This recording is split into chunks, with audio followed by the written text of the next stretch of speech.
আল্লাহ সুবহানাহু ওয়া তাআলাকে ডাকবে, এটা একটা পদ্ধতি। দুই, মানুষ সর্বদা আল্লাহ সুবহানাহু ওয়া তাআলার ওই নামের অর্থগুলো মাথায় রাখবে এবং কিছু কাজ করবে যে কাজ ওই নামকে স্মরণ করার কারণে করবে, কিছু কাজ থেকে বিরত থাকবে যে কাজ থেকে বিরত থাকবে ওই নামকে স্মরণ করার কারণে বিরত থাকবে। কথা বুঝাতে পারিনি, আমি আরেকটু খুলে ব্যাখ্যা করে আপনাদেরকে বুঝাই। আল্লাহ সুবহানাহু ওয়া তাআলার নামে ইবাদত করার তৃতীয় উপায় হচ্ছে আল্লাহ সুবহানাহু ওয়া তাআলার নামকে স্মরণ করো তো কিছু কাজ করবে যে কাজ করার মূল কারণ হবে ওই নাম, আর কিছু কাজ থেকে বিরত থাকবে যে কাজ থেকে বিরত থাকার মূল কারণ হবে আল্লাহর নাম। আচ্ছা, কি কাজ করবে যে কাজ করবে আল্লাহর নামের কারণে? সিবগাতাল্লাহ, আল্লাহর রঙে রঙিন হও। মানুষ যখন আল্লাহর রঙে রঙিন হতে চাইবে তখন মানুষ আল্লাহর নাম অনুযায়ী কাজ করবে। কিভাবে? আল্লাহ সুবহানাহু ওয়া তাআলার প্রত্যেক যে গুণাবলী মানুষের পক্ষে অর্জন করা সম্ভব, আল্লাহ সুবহানাহু ওয়া তাআলার প্রত্যেক যে গুণাবলী মানুষের পক্ষে অর্জন করা সম্ভব, যতটুকু অর্জন করা সম্ভব মানুষ ওই গুণ ততটুকু অর্জন করার চেষ্টা করে। আল্লাহর কিছু গুণ আছে যেটা মানুষের পক্ষে অর্জন করা সম্ভব নয়, যেমন আল্লাহ সুবহানাহু ওয়া তাআলা হাই, চিরঞ্জীব। মানুষ আজীবন চেষ্টা করলেও চিরঞ্জীব হতে পারবে না। কিন্তু আল্লাহ সুবহানাহু ওয়া তাআলা আলিম, জ্ঞানী। মানুষ চেষ্টা করলে ধীরে ধীরে ধীরে ধীরে ধীরে ধীরে তার জ্ঞান বাড়বে। তাহলে সে তার নিজের জ্ঞান বাড়ানোর চেষ্টা করবে কেন? তার প্রতিপালক জ্ঞানী, তাই তার উচিত জ্ঞানী হওয়া। আল্লাহ সুবহানাহু ওয়া তাআলার গুণ হচ্ছে রহমান, তিনি দয়ালু। আপনি শুধু আল্লাহর কাছে দয়া চাইবেন, নিজে দয়া করবেন না। আল্লাহ সুবহানাহু ওয়া তাআলার গুণ হচ্ছে গফুর, ক্ষমাশীল। আপনি শুধু আল্লাহর কাছে ক্ষমা চাইবেন, নিজে ক্ষমা করবেন না। বড় এমপি, বড় এসি, ওসি, বড় ডিসি, বড় ক্ষমতার অধিকারী, বিশাল কোম্পানির মালিক, চেয়ারম্যান, এক্সিকিউটিভ অফিসার, আপনার অধীনে হাজার হাজার মানুষ কাজ করে। ভুল করলে ক্ষমা করতে পারেন না, আল্লাহর কাছে ক্ষমা চান, লজ্জা করে না? আপনার অধীনস্থ বাড়ির চাকর চাকরানী ভুল করলে দয়া করতে পারেন না? অসহায় মানুষ সাহায্য চাইতে আসলে দয়া করতে পারেন না? আল্লাহর কাছে দয়া চান, লজ্জা করে না? ইরহামু মান ফিল আরদি ইয়ারহামুকুম মান ফিস সামা। আল্লাহর রঙে রঙিন হও। আল্লাহ দয়ালু, তোমরাও দুনিয়াবাসীর উপর দয়া করো, আসমানবাসী তোমাদের উপর দয়া করো। আল্লাহ সুবহানাহু ওয়া তাআলা ক্ষমাশীল, তোমরাও তোমাদের অধীনস্থদের ক্ষমা করো, আল্লাহ তোমাদের ক্ষমা করবে। তাহলে আল্লাহ সুবহানাহু ওয়া তাআলার নামের ইবাদত করার তৃতীয় পদ্ধতি হচ্ছে আল্লাহর নামের কারণে কাজ করা। আমি আল্লাহর কাছে ক্ষমা চাচ্ছি, আমি আল্লাহর কাছে দয়া চাচ্ছি, আমি আল্লাহর কাছে রিজিক চাচ্ছি, অথচ আমি একজন অসহায় একজন ইতিমের রিজিকের দায়িত্ব বহন করি না। তাহলে আল্লাহর রঙে রঙিন হতে হবে। আল্লাহ সুবহানাহু ওয়া তাআলার মহান গুণাবলী যেগুলো, উন্নত গুণাবলী, যতটুকু সম্ভব ততটুকু অর্জন করে সফল হবেই হবে।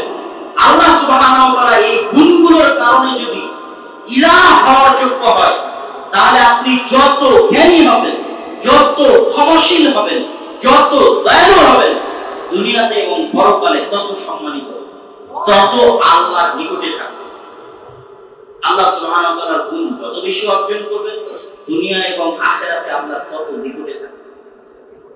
আল্লাহ সুবহানাহু ওয়া তাআলা তত কাছে থাকবেন, তত সম্মানিত হবেন ইহকালে এবং পরকালে। আল্লাহর নাম স্মরণ করে কি কাজ থেকে বিরত থাকবেন? এটাও আল্লাহর নামের ইবাদত। আপনি যখন অন্য কোন মেয়ের সাথে অশ্লীল ফোনালাপে লিপ্ত হচ্ছেন, তখন আপনাকে স্মরণ করতে হবে যে এই কথাটা আল্লাহ এখন রানিং শুনতে পাচ্ছেন, এবং এটার জন্য আপনার ভিতরে লজ্জাবোধ কাজ করতে হবে। আপনার প্রতিপালকের সাথে লজ্জাবোধ, আপনার রবের সাথে লজ্জাবোধ। আপনি যখন অন্ধকার ঘরে কোন অশ্লীল কর্মে লিপ্ত হচ্ছেন, তখন আপনাকে বুঝতে হবে আল্লাহ এখন রানিং আপনাকে দেখছেন, তাসবিহ দেখছেন, অবশ্যই দেখছেন। সুতরাং আপনার ভিতরে লজ্জাবোধ কাজ করতে হবে, আপনার প্রতিপালকের সাথে লজ্জাবোধ। আপনি যখন অন্যের গীবত করছেন, অপবাদ দিচ্ছেন, তখন আপনাকে বুঝতে হবে যে এটা আল্লাহ সুবহানাহু ওয়া তাআলা জানেন, এটা আল্লাহ সুবহানাহু ওয়া তাআলা শুনতে পাচ্ছে। এই মর্মে আপনার ভিতরে অপরাধবোধ, লজ্জাবোধ কাজ করে। আল্লাহ সুবহানাহু ওয়া তাআলার নাম এবং গুণাবলীকে সামনে রেখে মানুষ যদি কোনো পাপ থেকে বিরত থাকে, তাহলে এটা হলো আল্লাহ সুবহানাহু ওয়া তাআলার নামকে আয়ত্ত করা, এটা হলো আল্লাহ সুবহানাহু ওয়া তাআলার নামে ইবাদত করা। যে করতে পারবে দাখিলাল জান্নাহ ও জান্নাতে।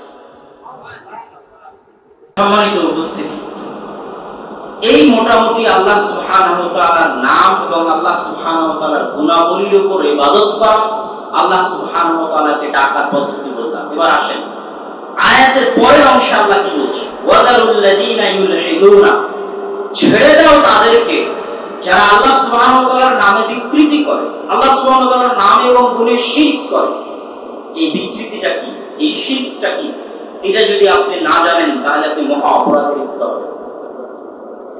আগে আপনাদেরকে আমি বুঝাই আল্লাহ সুবহানাহু ওয়া তাআলার নামের বিকৃতি, আল্লাহ সুবহানাহু ওয়া তাআলার সিফাতের শিরকের ভয়াবহতা। সূরা মারিয়ামের মধ্যে আল্লাহ সুবহানাহু ওয়া তাআলা বলেন, তাকাদুস সামাওয়াতু ইয়াতাফাত্তারন, আসমান ভেঙে পড়ে পড়ে। কোন একটা ভয়ঙ্কর জঘন্য কথা, এতটা ভয়ঙ্কর, এতটা জঘন্য, এতটা নিকৃষ্ট, এতটা ভারী যে আল্লাহ সুবহানাহু ওয়া তাআলা নিজে বলছে ওই কথার কারণে, ওই কথার ভারী হওয়ার কারণে, ওই কথার ভয়ঙ্করতার কারণে, ওই কথার নিকৃষ্টতা, ঘৃণতার মাত্রা এত বেশি যে ওই কথার ঘৃণতা, নিকৃষ্টতার মাত্রা বেশি হওয়ার কারণে আসমানের অবস্থা কেমন, যে তাকাদুস সামাওয়াতু ইয়াতাফাত্তারনা, আসমান সহ্য করতে পারছে না, ভেঙে পড়ে পড়ে। ওয়া তানশাক্কুল আরশ, জমিন ফেটে চৌচির হয়ে যায় ওই কথার নিকৃষ্টতার ওজন সহ্য করতে না পারার কারণে, ভয়ঙ্করতার মাত্রা সহ্য করতে না পারার কারণে জমিন ফেটে চৌচির হয়ে যায়। ওয়া তাখিরুল জিবালু হাত্তা, পাহাড় চূর্ণ বিচূর্ণ হয়ে মাটির সাথে মিশে যায়। হিমালয় পর্বতের মতো শক্তিশালী উঁচু পাহাড় মাটির সাথে মিশে যায়। ওই কথার ভয়ঙ্করতা, নিকৃষ্টতার মাত্রা এত বেশি যে পাহাড় সেটা সহ্য করতে পারবে না। কি সে ভয়ঙ্কর কথা, আন দাউ লির রহমানি ওয়ালাদা, যে মানুষ দাবি করবে রহমানের সন্তান। এইটা যদি মানুষ বলে, খ্রিস্টানরা যদি এটা বলে যে ঈসা আলাইহিস সালাতু ওয়াস সালাম আল্লাহর সন্তান, নাউযুবিল্লাহ, তো এই কথা এতটা ভয়ঙ্কর, এই কথা এতটা নিকৃষ্ট, এই কথা এতটা খারাপ যে নিকৃষ্টতা, ভয়ঙ্করতার মাত্রা এত বেশি যে আসমান এই কথা সহ্য করতে না পারার কারণে ফেটে চৌচির হয়ে যাবে, পাহাড় চূর্ণ বিচূর্ণ হয়ে মাটির সাথে মিশে যাবে, জমিন খণ্ড বিখণ্ড হয়ে ফাটল ধরে একটা আরেকটার থেকে আলাদা হয়ে ধ্বংস হয়ে যাবে। ওয়ামা ইয়ানবাগি লির রহমানি আন ইয়াত্তাখিযা ওয়ালাদা, জেনে রাখো রহমানের সত্তা এমন নয়, তার জন্য এটা মানায় না, সাজে না যে রহমানের সন্তান থাকবে। তোমরা আরো মনোযোগ দিয়ে শুনে নাও যে সারা পৃথিবীতে যা কিছু আছে, যে যত শক্তিশালী হোক, যে যত বড় নবী হোক, যে যত বড় পীর হোক, যে যত বড় ওলি হোক, যে যত বড় হুজুর হোক, যে যত বড় শায়েখ হোক, আল্লামা হোক, রাজনীতিবিদ হোক, শক্তিশালী হোক, পাওয়ারফুল হোক, ইন কুল্লু মান ফিস সামাওয়াতি ওয়াল আরজ, আসমান এবং আসমানের মধ্যে যা কিছু আছে, জমিন এবং জমিনের মধ্যে যা কিছু আছে, যত শক্তিশালী মানুষ, জিন, যা কিছু আছে, ইল্লা আতির রহমানি আবদা, কিয়ামতের মাঠে প্রত্যেকই আল্লাহর দাস, আল্লাহর গোলাম, আল্লাহর বান্দা হয়ে উপস্থিত। কেউই আল্লাহর সন্তান নয়, কেউই আল্লাহ সুবহানাহু ওয়া তাআলার কাছে বান্দা দাসের চাইতে বেশি কোনো মর্যাদার অধিকারী নন। এটা কিয়ামতের মাঠে তোমরা বুঝতে পারবে। এই আয়াত কেন পড়লাম? আল্লাহ সুবহানাহু ওয়া তাআলা একটা গুণের শুধু বিকৃতি করেছে খ্রিস্টানেরা। আল্লাহ বলেছেন লাম ইয়ালিদ ওয়া লাম ইউলাদ, আমার গুণ হচ্ছে আমার সন্তান নাই, আমার গুণ হচ্ছে আমার পিতা নাই।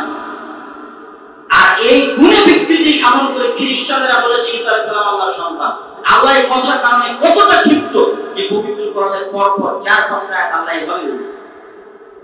তাহলে যখন আমি এবং আপনি আল্লাহ সুবহানাহু ওয়া তাআলার নামের মধ্যে বিকৃতি সাধন করব, আল্লাহ সুবহানাহু ওয়া তাআলার গুণে শিরক করব, সেটা কতটা ভয়াবহ হতে পারে, কতটা ভয়ঙ্কর হতে পারে আল্লাহ সুবহানাহু ওয়া তাআলার জন্য, এটা আপনি কল্পনা করুন।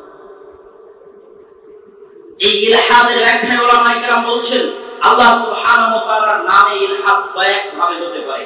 এক, যেই নাম আল্লাহ তার নিজেকে দেননি, লাম ইউসাম্মি বিহি নাফসা, আল্লাহ তার নিজেকে ওই নামে নামকরণ করেননি, মানুষের ক্ষমতা নাই আল্লাহকে ওই নামে ডাকা।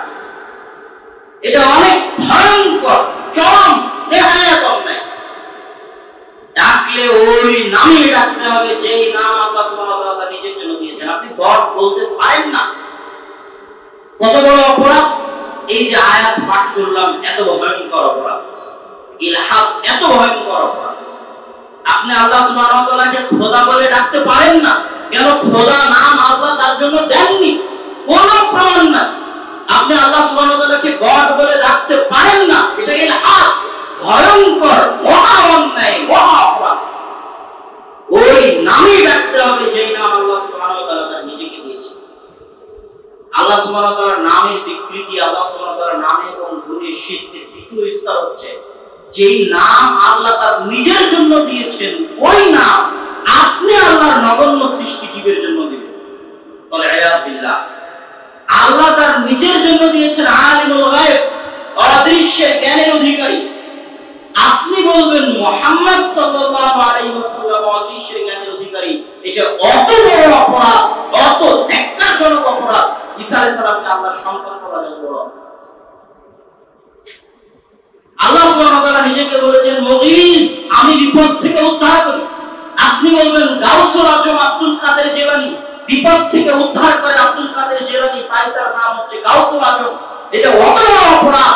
ঈসা আলাইহিস খ্রিস্টানরা আল্লাহ সুবহানাহু ওয়া তাআলার জন্য যখন ঈসা আলাইহিস সালামকে সন্তান হিসেবে সাবিত করেছে, অত বড় অপরাধ। প্রত্যেক ওই নাম, যে নাম আল্লাহ তার নিজের জন্য দিয়েছেন, সেই নাম আপনি কোনো মানুষের জন্য দিতে পারেন না, সেই গুণ আপনি কোনো মানুষের জন্য সাবিত করতে পারেন না। প্রত্যেক নবীর সম্মান রয়েছে।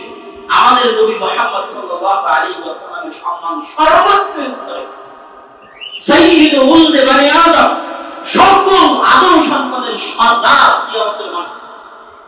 খায়রুল খালক, সর্বশ্রেষ্ঠ সৃষ্টি মুহাম্মদ সাল্লাল্লাহু আলাইহি ওয়াসাল্লাম।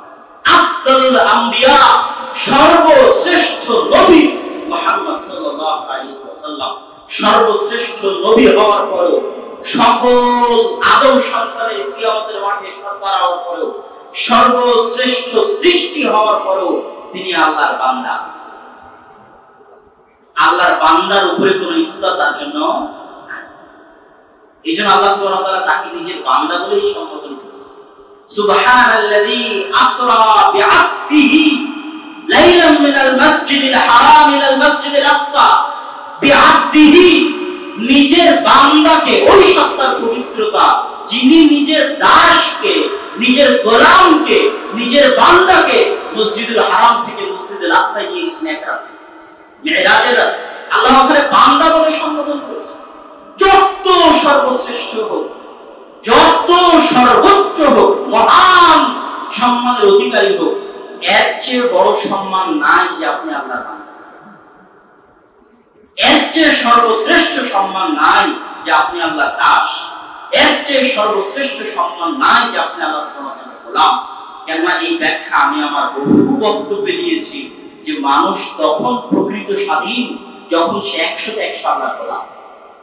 আর 100-100 আল্লাহর গোলাম হতে যতটুকু কমতি আছে, ও অতটুকু সত্যিকার অন্য কিছুর কৃতদাস। যেমন কেউ ক্ষমতার কৃতদাস, কেউ টাকার কৃতদাস, কেউ নারীর কৃতদাস, কেউ মদের কৃতদাস, কেউ বিড়ি সিগারেটের কৃতদাস। ওইটা ছাড়া সে চলতে পারে না, ওদের মোকাবেক্ষী, ওটার জন্য সব বিসর্জন দিতে পারে, কারণ ওদের কৃতদাস। আর যখন সব কিছু থেকে মুক্ত হয়ে 100% আল্লাহর গোলাম হবে, তখন পৃথিবীর ওই যে ব্যক্তি 100% আল্লাহর গোলাম হবে, পারমাণবিক বোমার চেয়ে শক্তিশালী। ওই ব্যক্তি পারমাণবিক বোমার চেয়ে শক্তিশালী। ইব্রাহিম আলাইহিস সালাম যেমন পাওয়ারফুল, কেন তার সামনে কোনো কিছুর কোনো মূল্য নেই। আবু বকর রাদিয়াল্লাহু তাআলা আনহুর সামনে কোনো কিছুর কোনো মূল্য নাই। ক্ষমতা থাকলেও কি, ক্ষমতা আসলেও কি, টাকা থাকলেও কি, টাকা পেলেও কি, জীবন থাকলেও কি, জীবন আসলেও কি, ইসলামে যা আছে, আল্লাহর গোলামিতে যা আছে, আল্লাহর উলুহিয়াতে যা আছে, তার শুধু সমপরিমাণ এদিকে পাওয়া যাবে না। এইরকম ব্যক্তির অধিকারীরা, ব্যক্তিত্বের অধিকারীরা হচ্ছে পারমাণবিক বোমার চেয়ে শক্তিশালী। এই জন্য আল্লাহ সুবহানাহু ওয়া তাআলার বান্দা হওয়া সবচেয়ে সম্মানিত, সবচেয়ে মর্যাদা। সম্মানিত উপস্থিতি, আমরা আল্লাহ সুবহানাহু ওয়া তাআলার নামে ইলহাদ করছিলাম। এক নাম্বার দেখলাম আল্লাহ সুবহানাহু ওয়া তাআলাকে ওই নামে ডাকা যেই নাম তিনি তার নিজেকে দেননি। দুই নাম্বার দেখলাম আল্লাহ সুবহানাহু ওয়া তাআলার নাম এবং গুণাবলী অন্য কোনো মানুষকে দেওয়া, যেটা তিনি তার নিজের জন্য রেখেছেন সেটা অন্য মানুষকে দিতে পারেন না। তিন নাম্বার হচ্ছে আল্লাহ সুবহানাহু ওয়া তাআলার নাম এবং গুণাবলী পবিত্র কোরআন এবং হাদিসে যেভাবে এসেছে, ওটাকে ওইভাবে ওই অবস্থার উপর কোন প্রকার দূরবর্তী ব্যাখ্যা ছাড়াই প্রকৃত অবস্থার উপর ওইভাবে বাকি রাখাটা হচ্ছে সুন্নাত, সালাফে সালেহিনের নিয়ম। ইমাম মালিক রাহিমাহুল্লাহকে জিজ্ঞেস করা হলো যে আল্লাহ সুবহানাহু ওয়া তাআলা আরশে আছেন কিভাবে? ইমাম মালিক বললেন আল ইস্তিওয়াউ মা'লুমুন, আল্লাহ যে আরশে আছেন, আরশের উপরে, এটা আল্লাহ পবিত্র কোরআনে বলেছে। সুতরাং এটা জানার কথা, এটা অস্বীকার করার উপায় নেই। ওয়াল কাইফু মাজহুলুন, কিভাবে আছেন তা জানি না। ওয়াস সুআলু আনহু বিদআতুন, আর এই বিষয়ে জিজ্ঞাসা করাটা হচ্ছে বিদআত। কিন্তু যখন আপনি ব্যাখ্যা দিতে পারবেন না যে আল্লাহ কিভাবে আছেন, তাই এটার অন্য অর্থ করবেন, এটা চলবে। আল্লাহ সুবহানাহু ওয়া তাআলা তার নিজের জন্য হাতের কথা বলেছেন, আপনি সেটা ব্যাখ্যা করতে গিয়ে বুঝতে পারছেন না, তাই অন্য অর্থ করবেন, এটা ইলহাদ। ব্যাখ্যা করার দরকার নাই, যেভাবে আছে ওইভাবে রাখেন। কেন ব্যাখ্যা করবেন? যেটা জাত গায়েব, তার সিফাত তো অবশ্যই গায়েব।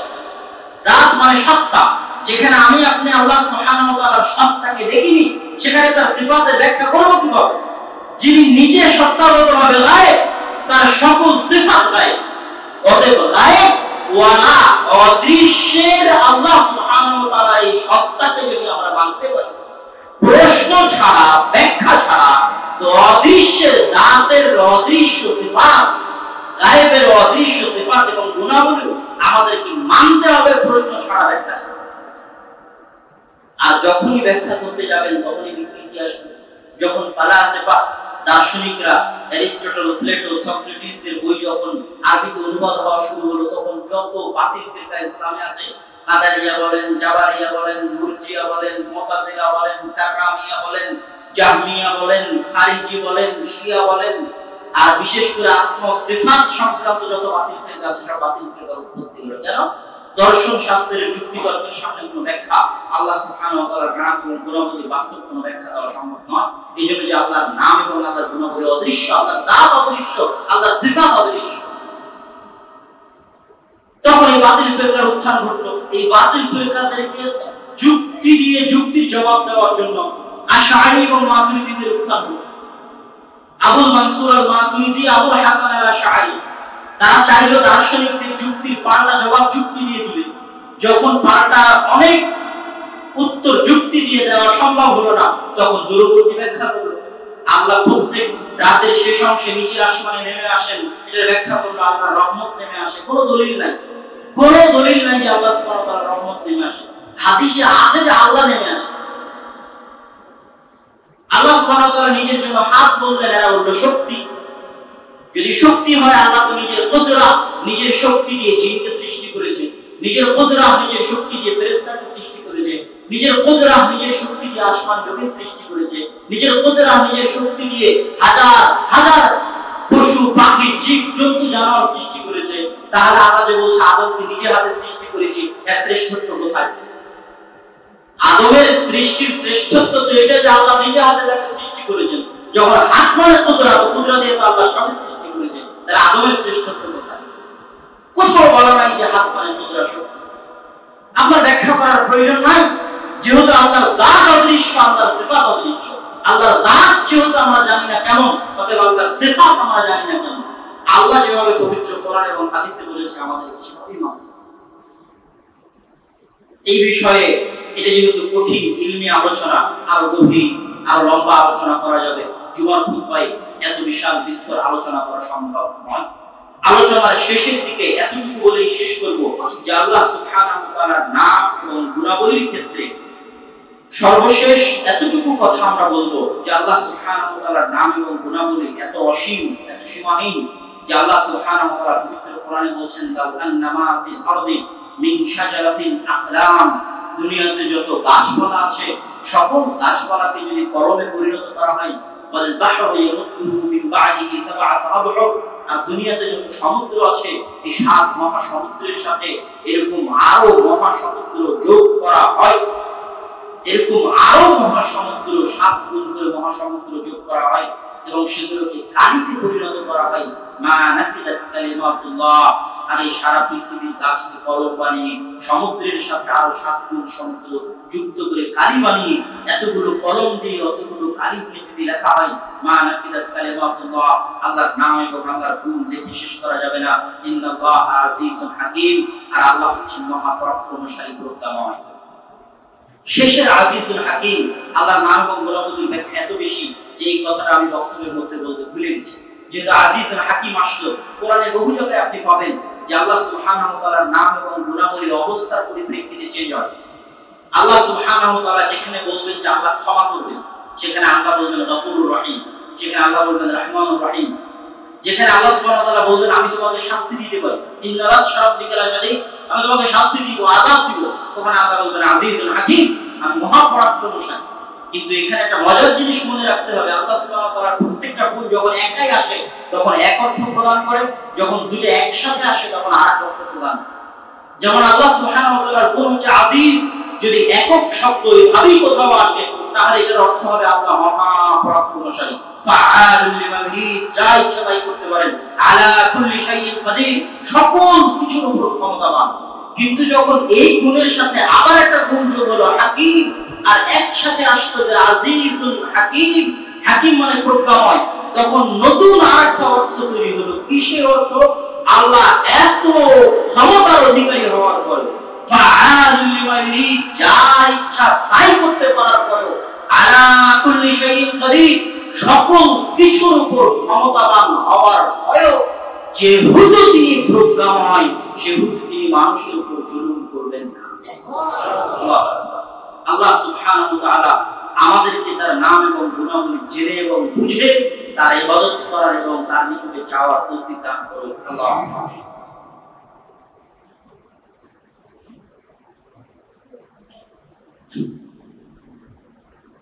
আলহামদুলিল্লাহ ওয়াহদাহু ওয়াসসালাতু ওয়াসসালামু আলা মান লা নাবিয়্যা বা'দ।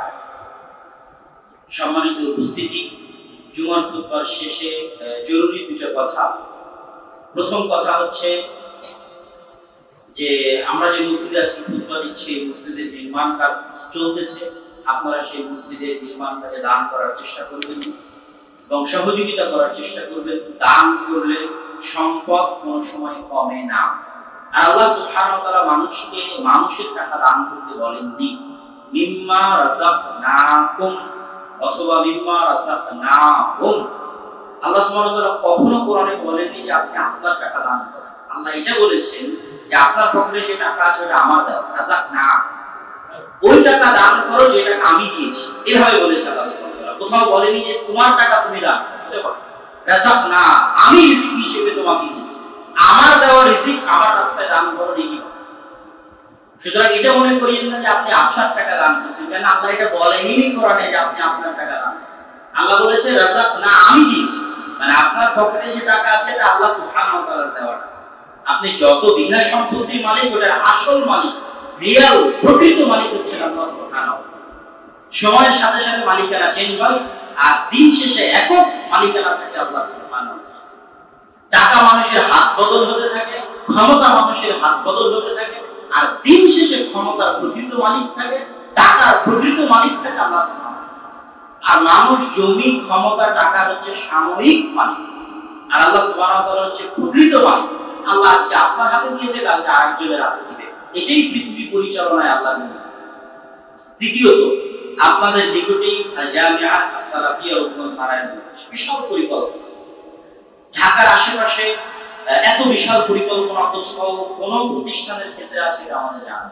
সেখানে প্রায় 50 বিঘা জমি, যার মধ্যে 35 থেকে 40 বিঘা জমি সংগ্রহের কাজ সমাপ্ত, আর 10 থেকে 15 বিঘা জমি অতি দ্রুত এই বছরের মধ্যে, আগামী বছরের মধ্যে সংগ্রহ হবে ইনশাআল্লাহ।